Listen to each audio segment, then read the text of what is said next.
Hello and welcome everyone to the Howard Thurman Center Common Thread. Today we'll be talking about an issue regarding the Ferguson case that's happening in Missouri. My name is Issa Kenyatta. I'll be one of your hosts today, and I'm joined by the lovely Amanda Dowd, and I'll let her introduce herself. Hi, I'm Amanda. You guys all know me, but I am back from abroad. Feels really good to be joining in again, so just listening online from Dublin. Yes, and we are not alone. We're also joined by an awesome guest. I'm going to let him introduce himself. I'm Scott Pare. I'm the Deputy Chief of Police here at Boston University. Awesome. So we're going to kind of just jump into it real quick and really talk about what's happening there in Ferguson, Missouri. Just some facts for you guys, for those who have not heard about the case. We're talking about the Michael Brown case, in which an 18-year-old Michael Brown was shot and killed by Officer Darren Wilson on August 4th, 2014 in Ferguson, Missouri. According to the officer received word of a convenience store robbery and was given a description of a suspect. And he says the suspect was walking towards a Quick Trip convenience store.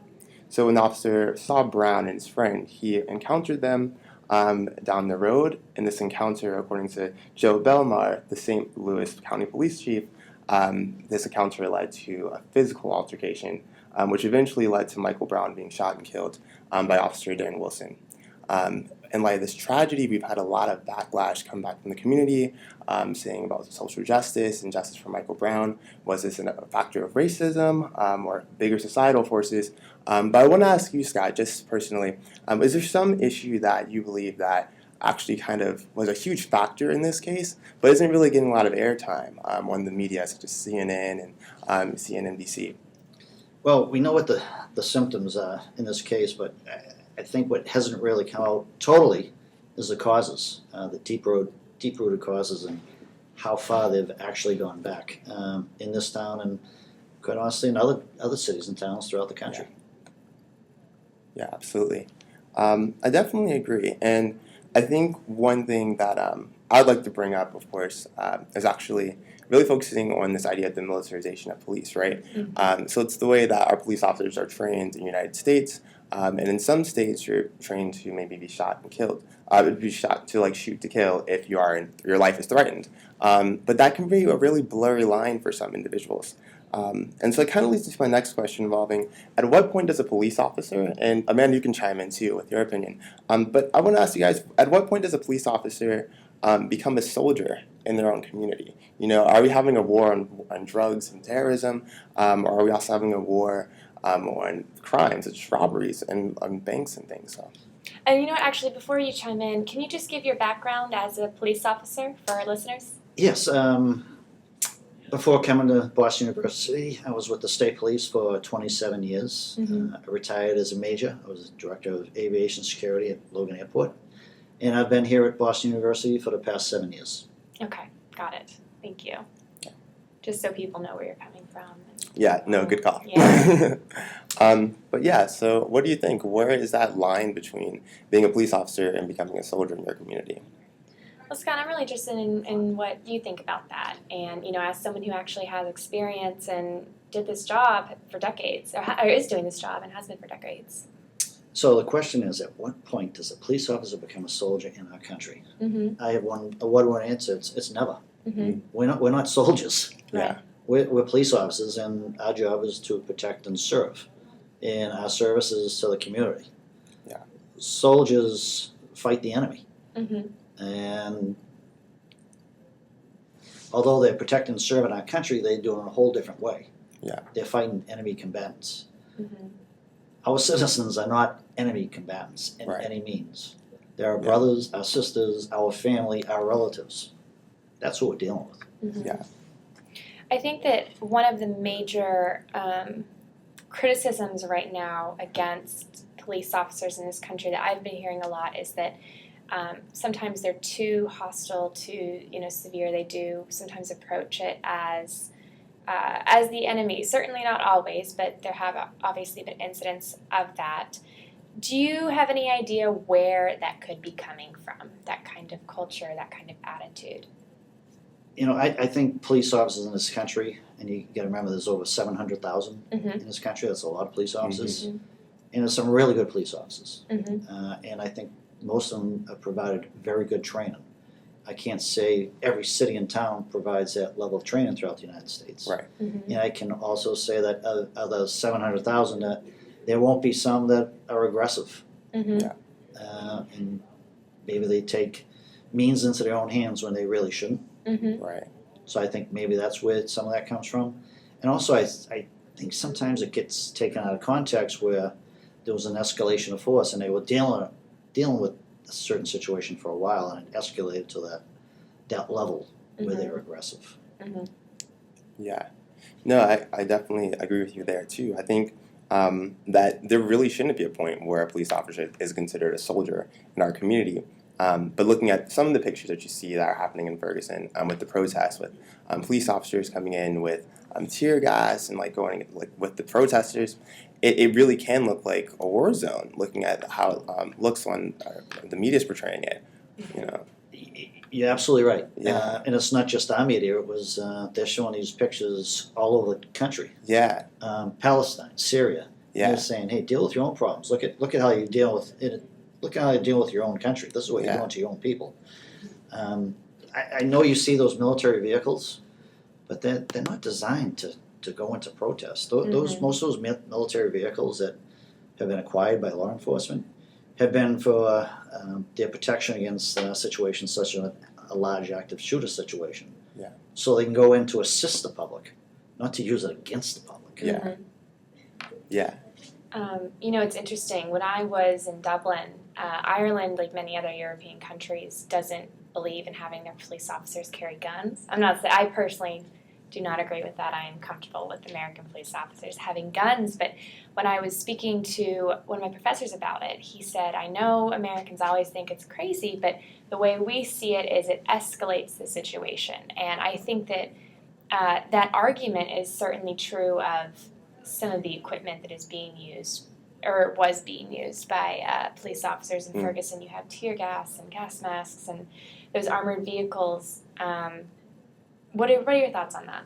I think it can escalate the situation. I think when the protesters see this, certainly their level of anxiety raises up. And I can tell you my own experience going through the good celebrations we've had here in Boston with the Red Sox Championship Series, and just recently, a year ago, during the World Series, we had a lot of people in Kenmore Square, and you didn't see the Boston police with any armored vehicles. You didn't see any riot gear. What you saw was police officers on bicycles. You saw police officers with soft covers, not helmets, riot helmets, no riot gear. And I think that that lower level of response may have helped keep our crowds maybe a little less aggressive and less defensive. There was one or two situations where they did turn over, I think, one vehicle, but there wasn't much more else going on. It was it was a nice celebration by the majority of the people out there. Yeah, and I kind of want to.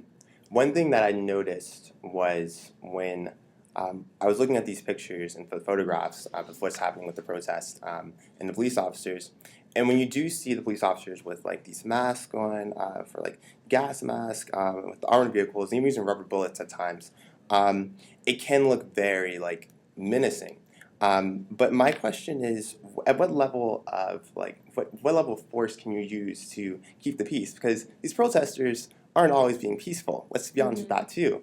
If I'm putting myself in the idea in the mindset of being a police officer, and I'm reported for duty to protect the people that are people who are living in this community, but at the same time, I have the people I'm supposed to protect also destroying the community, and it's like you put yourself. You're in a very it's a very weird line, a very gray place about what's the right protocol. And so I wanted to ask you, Scott, how do you decide what's the right protocol in those types of situations?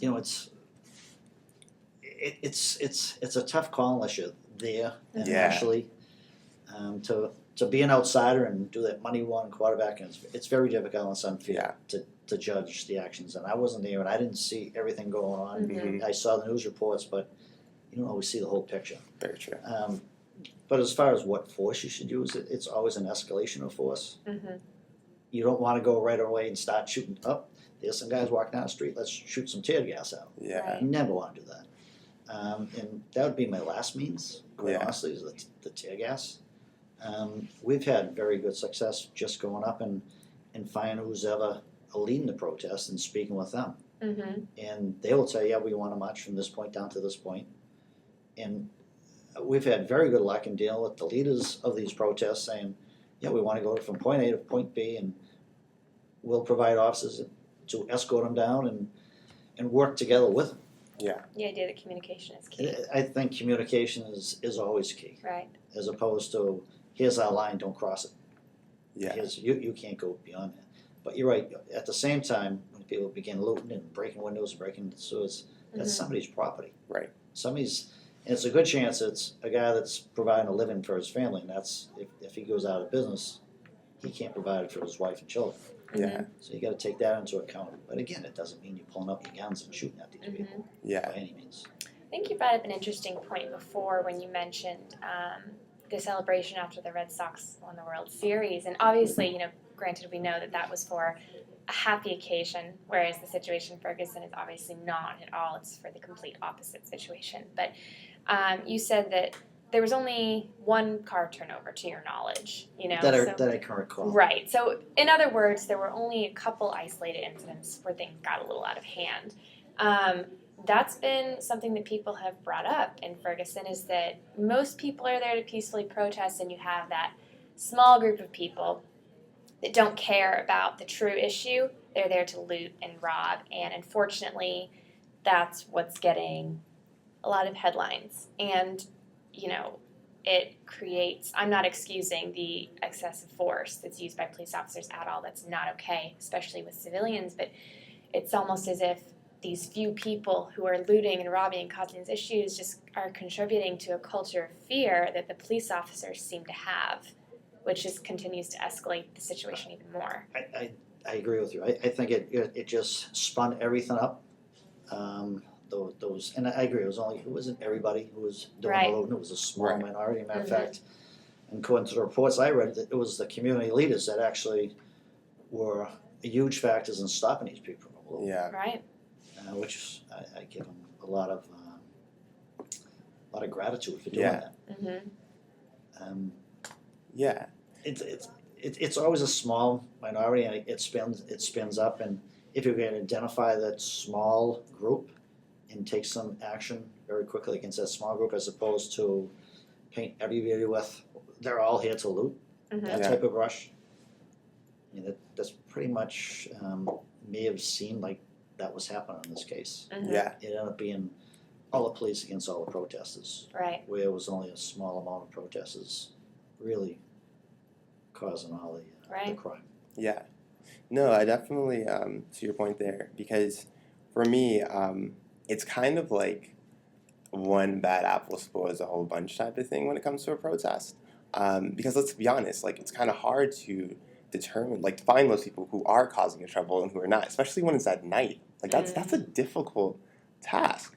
And so I think that's where it comes in. I think it really is a fear that kind of spirals the whole thing out of proportion, because you have police officers who are afraid to encounter these groups of people, but at the same time you have protesters who are like, see the police officers in their uniforms, and the symbolism of the uniform can be very threatening in itself sometimes, because we have this idea of so some people have this idea of what the police officer uniform means, and so it just creates this huge amount of pressure between both groups who are afraid, and easily a conflict can ensue. Mm-hmm. Well, that's where the police have to do work ahead of hand, Mm-hmm. Yeah, because I think a lot of people see that uniform as being a menace and Mm-hmm. yeah, something bad and something more than authority figure. It's something that it means trouble for them. yeah, They see that they see men in uniform, they equate it with them being in trouble. Mm-hmm. And I think this is when police, we have to get ahead of it. Mm-hmm. We have to meet with that community. We have to break down that uniform area. We have to Mhm. get to know you, and you have to get to know us. So Mm-hmm. when something like this happens, you know me by first name, and I know you, and we can talk about it. exactly. Right. So I want to kind of switch gears here and kind of talk about more of an issue that I believe that a lot of times when this conversation does occur is something that many Americans don't really touch on, and that's the factor of race being in this case. If you look at Ferguson, 2/3 of the community are African Americans, but you wouldn't believe that if you looked at the dynamics of who's on the city council and with it being majority white individuals. And so the factor of which with Michael Brown, for example, because he is an African American male, and we see this trend a lot of times of police brutality against African American males. We see that with the stop and frisk thing going on in New York, and we also see Trayvon Martin just happening, his case happening last year. There's a growing trend, and a lot of Americans can definitely, I think, can see it. But for African Americans, me being a black male myself, it's more you can feel it as well. And so my question is, how much of a factor was race in this case? Just for you guys personally. For me, I think race was a huge factor, but not just because it played like a hand in the action of the individuals sometimes. I think it was more so in the mindset of the individuals, because I think racial stereotypes was a huge play when it came to how Michael Brown was perceived as threatening to Darren Wilson. But I just wanted to see what everyone else's opinion on how race, what role was race in this case to you, if it was big, small, and just kind of like getting where you're on that level with. So we go first? Yeah. It's twofold. One, there's certainly racial tension in Ferguson. There's no doubt about it. And I think all the protests and everything else shows that there was, because of one incident. This one incident was, I think it was just a tipping point, and it just made everything blow up. Right. I think there was a lot of tension building, and then you had an incident. This is why everything blew up down there. Yeah. It wasn't just one. This has been going on for a while down there. So there's Right. a lot of tension, I think, between the citizens and the police force. And we know the police force is, I think, about 53 officers. Very similar to the department here at BU. We have 54 officers. We have one more than them. And only 3 are minorities. Yeah. So it doesn't, there's a disparate there. Yeah. I don't know why. There could be all kinds of reasons, Right. But I really don't know why they'd be so lowly represented. Yeah. So I'm sure there's racial tension, but the case itself, a police officer shot an unarmed man. Right. It has. There's got to be a lot more focus on this. Why would any police officer shoot somebody unarmed? And I haven't heard a good account yet. Yeah. From all the eyewitnesses, I've heard many different accounts. I'm not sure we have the true account of what actually happened on it. I wish we could get. The eyewitnesses all tell different stories. All of them. We haven't had consistent eyewitness accounts yet. I mean, to me, that's disturbing. And it really has to be a true investigation of what actually happened down there. I mean, yeah, if you go off of some of the statistics on crimes, and if you just look at percentages of, white residents and black residents in that community compared to who was arrested for which crimes, it doesn't make sense. It's not representative at all. Certainly the ratio of white and black police officers is troubling. It's not representative also. And the fact that he was unarmed, again, also very troubling. I do think that race was a huge factor in it. Was it the only factor? I can't say, but I do think it played a huge role in it, absolutely. Yeah. I definitely agree with you there. And my thing is when it comes to one video that recently just came out a couple of days ago was actually a videotape of 2 witnesses who were contractors who, and on the video you can see the contractors making gestures and some types of words saying that in their testimony backing up that they were saying the guy was unarmed, like while in the incident. A couple of minutes afterwards, and you can see a police officer putting a police tape around where Michael Brown's body was. And for some individuals, like I said, this is like a smoking gun in a sense as far as evidence. But it's still so early to tell with like the case not even being put together completely. But for me, it's like being an African American male at Boston University, and this is I'm a junior now, and I've only had 2 summers in college, and this is the second time a huge case like this has happened. And like it's very nerve-wracking, and it's very annoying to have that type of thing consistently happen especially when you're at a school where you're trying to get your education and you know there's not a lot of African American males at your institution. Just looking at Boston University, there's not a lot of black males here. And so for me to look back and see places where other African American males who might not be in college or just trying to get to college, he was in high school, it can be very difficult for that to register.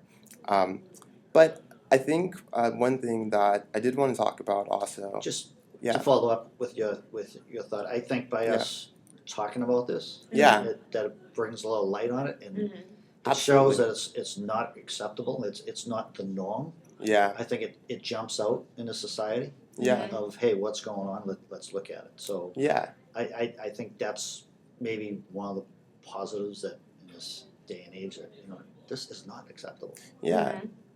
And that's the thing. I think that if this was an isolated incident, I think that it would be a tragedy and so devastating, and of course everybody would be horrified by it. But it doesn't seem to be an isolated incident. There have been so many cases in the last few years. Michael Brown is only one of them, where you have unarmed black men being shot by law enforcement officers or people acting in a law enforcement position, even though they're not. I think that as a society, we need to have these conversations. We need to look at what is causing this to happen, and what can we do to change this. Mm-hmm. We can't keep losing unarmed men. Yeah, and it's like I said, when it comes to this case, I'll talk to some of my friends about it.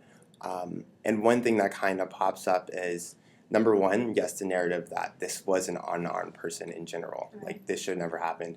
But it frustrates me when people don't want to even talk about the racial aspect of it too.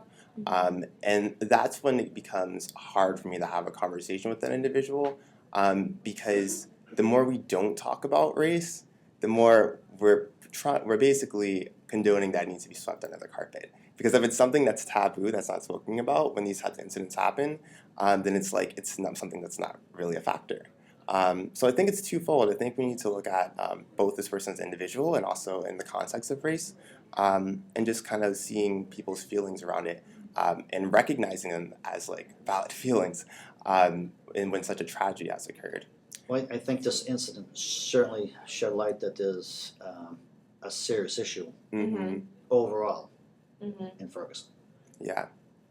So just moving on to more lighter tones, how do we mend this divide? Scott, I know you spoke about, and I was just jokingly speaking to you about getting my residents, I'm a resident assistant, and getting my residents to actually go out and meet your police officers beyond just calling them in case of an emergency. And one thing we were joking about was of course coffee and you get to come donuts. to coffee and yes, donuts we have to with go the to the cops. That's where you get to come to. That's exactly where you go to.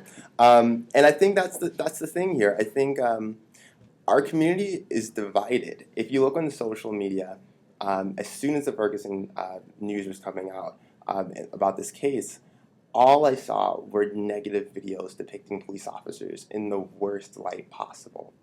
And I personally found there was something wrong with that. Because in my heart, I still believe that beyond that police officer outfit or that uniform, we're much more human than these roles that we put on. And so it just so happens that that as a police officer, those roles are mixed in a lot of times. Your personal and your work life, that mixes in a lot, because that's your community. That's your job, is to work with your community in your home. So I guess my question is, how do we begin to humanize both police officers and protesters to each other, and kind of just recognize that human aspect of it all? The work starts well before type of event like this happens. Mm-hmm. There's a lot of groundwork that has to be put in place between the police force and the citizens that they work with. Mm-hmm. And it's work on both ends. Yeah. It's work for the police and it's work for the citizens. I think police in general, they're doing a better job at community orientated policing. Mm-hmm. They have to get out in the community. They got to get out on foot, on bikes, get out of the car. You know, we're big proponents of that because a lot of times, the only time you may see a police officer is him driving by in a cruiser. Yeah. So you never get to say hi. Partnerships really have to be developed between police and the community. They have to work together to certain goals. Yeah.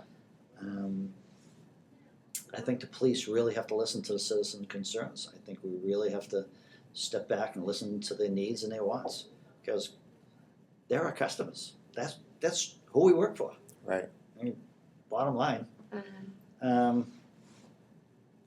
You see a lot more officers becoming involved in charitable events.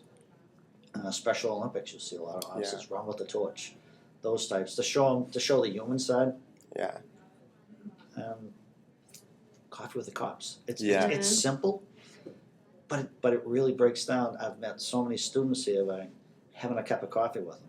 And yeah, we joke about donuts, but kids like to eat. And they show up. Absolutely. So if I get them to come and show up and have a donut and kind of chuckle out, yes, us pushing out donuts. Yeah. And it's fun. It's a fun event. So different events. So it's, like I said, the work has to be done well before any type of incident such as this because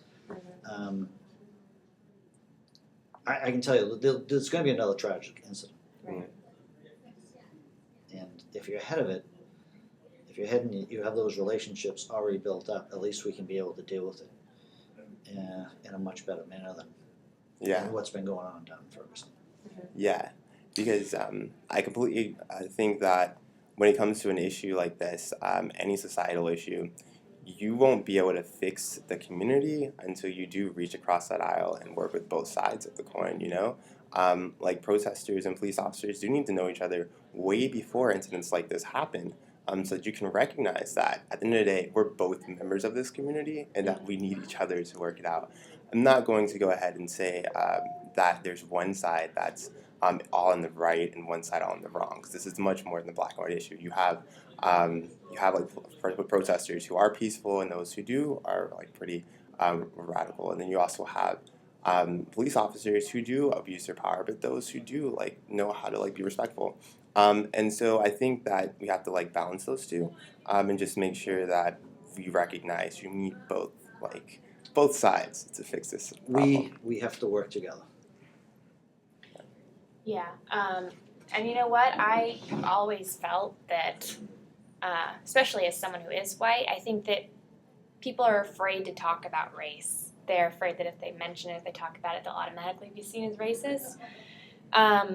If you are uncomfortable bringing it up, I think that you do have a problem. It's not that you're racist necessarily, but you need to examine why you're uncomfortable, what maybe you're uncomfortable with coming to terms with, and you know what that says about our society.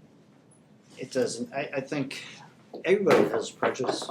Everybody does. I'm not saying it's, you might just have a prejudice against a blue shirt because you know what?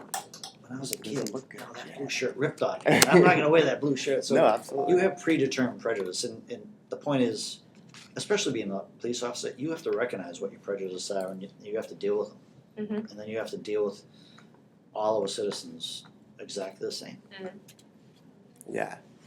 So And we do, we do a lot of training. I think police officers, especially in our day, we do a lot of training, such as the diversity training, the racial profiling training, domestic violence, use of force training, sexual assault prevention. We do a lot of really good training. Mm-hmm. yeah. No, I There's agree. a lot of police officers, and I can tell you, I would like to say we're all perfect, but Yeah. we're not. Yeah, you're Of course human. not. No one is. And I'll be the first to apologize for those that aren't. Yes. But you shouldn't have to. I mean, that is, you know what?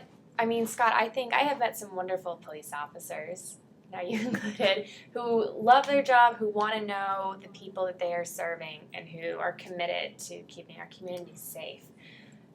It's like any situation where not everyone is going to view their job that way. That's true in any professional situation. And, it's unfortunate that because police have power, guns, that it can actually be life or death when they are on the other side. But I think that your ideas for creating conversations and getting to know the people in your community, that would be an excellent first step. I think it's a big step, not only here. Yeah. All the police departments. Absolutely. Yeah. And I think a lot more are trying to do that. Mm-hmm. They understand the need for that. Mm-hmm. Yeah. Yeah. So I kind of want to, as the podcast is coming to a close, just end on some Thurman. It's always nice to hear a good quote from Dr. Howard Thurman here. Always. And Can I interject? oh yes, go ahead. Okay, because Martin Luther King was a big proponent of nonviolent protest. Yes. He was. And I was kind of researching around because I know he always has something great to say. Yeah. And he has so many good lines. And he talked about nonviolence protests, and he supported them. And he preached actually, that nonviolence demands that the means we use must be as pure as the ends we seek. Mm-hmm. And that's a Martin Luther King quote. Yeah. So he was a huge proponent of nonviolent protest. Mm-hmm. Yeah. And a BU alum. So. And a, Much better alum. than that. I'll throw that in there. Absolutely. And yes, so in going along with that, Dr. Howard Thurman was also MLK's mentor. So I kind of also want to add on just this meditation. It's a short one, but it's called All Life is One. And it reads, they as part of us have done this to us. Think it over very, very carefully. One of the most direct results of a sense of injury is the element of divisiveness or separateness that it introduces immediately. Look at what they are doing to me. Or why do people treat me that way? It is obvious how this mood, understandable as it is, cuts the tie that binds man to man. Such an attitude establishes a gulf between men, made possible by the effects of their deeds on their own kind. The injured person seems instinctively to feel that the person who injures him must be different, or else the thing that was done would not have been done. But when we begin with the basic idea that all life is one, that there is no such thing as an ultimate detachment of any part of life from the whole, then the meaning of the simple statement, they, as part of us, have done this to us, begins to make sense. So thank you, Scott, for coming on the Common Thread with us. Yes, thank you. I so appreciate the much. invitation. It was great being here. It was great to have Absolutely. you. And we were supposed to have another guest, Dr. Shay Cronin. He's a fabulous professor in Metropolitan College here at BU, and he wanted to be here, but unfortunately had to take care of a family situation. So a special Yes. shout out to Shay. Also, We a would have shout loved out- to have you. Yes, also a shout out to Kevin Vidiak. He was also supposed to be here as well, but unfortunately there was some miscommunication and he wasn't able to make it. But we definitely look forward to having both those guests on the show for future episodes. So remember, everyone, as we finish our podcast, when in closing, remember that no matter where you are or where you come from, we all share in the human experience, and we're all cut from the same cloth and sewn with the same thread, the common thread, here at the Howard Thurman Center. So thank you and have a good week.